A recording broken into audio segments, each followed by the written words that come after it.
This next story is like something out of Grey's Anatomy. A woman was impaled by a pole while she was in her car. This happened in San Bernardino. Now, we're going to show you some pictures here.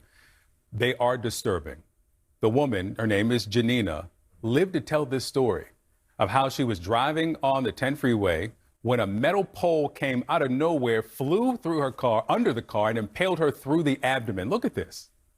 We're thinking, like, I'm going to die. Like, right now, I'm like, that's it for me. And I asked the paramedic, like, if he could pinky promise that if I make it out of this, if I would make it out of this.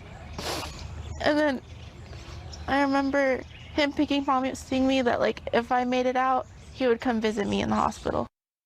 3 surgeries later, that visit happened, even though doctors originally gave Janina just a 1% chance of survival. I'm so glad she did survive. More than 300,000 New Yorkers now unhoused, many of them living on the streets. And as the temperatures are plunging, so are the odds of their survival. And that has advocates working as fast as they can to get them into shelters.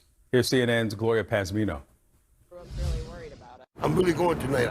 The wards bring some relief to these homeless outreach workers. For weeks now, as New York City has been plunged into a persistent cold snap, they've been walking the streets of Harlem trying to convince homeless New Yorkers to take shelter. I promise you, I'm going, it's cold now. Rolando has been on and off the streets of New York City for more than a decade. So cold, I just don't want you outside. He is familiar with the workers from the Center for Urban Community Services. With freezing temperatures expected through this weekend, their outreach is likely to save lives. We're seeing who is on the street at this point in the day, who might be in need of assistance, clients that we don't know, people that we are trying to connect with.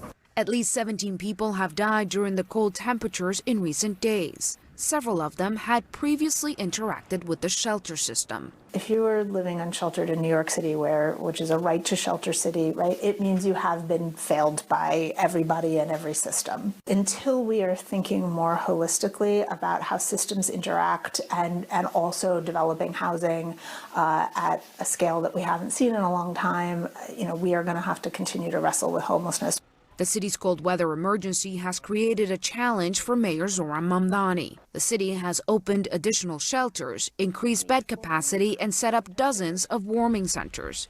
But not everyone is receptive right away.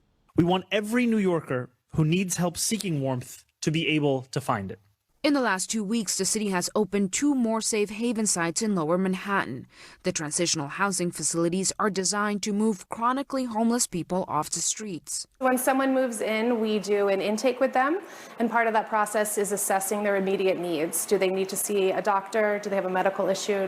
Safe havens are only one part of the city's effort to combat a crisis that's been unfolding for years.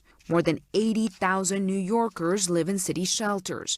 An additional 4,500 people are estimated to live on the street. These transitional shelters can be the beginning of recovery for some. For a person like myself, when I was addicted to drugs, I needed to stay out.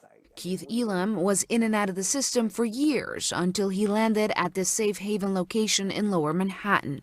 Now he's on his way to a permanent apartment. You see people just on sidewalks and everything, and you feel like you can't help. One of the things I like to say to people, it takes a village to raise a child. Maybe just ask a person, do you need help? Gloria Pazmino, CNN, New York. So I don't want to speak too loudly because I don't want to scare Archie. But if the Super Bowl and the commercials are not your thing, we got puppies. Puppy Bowl 22 will kick off with Team Fluff versus Team Rough.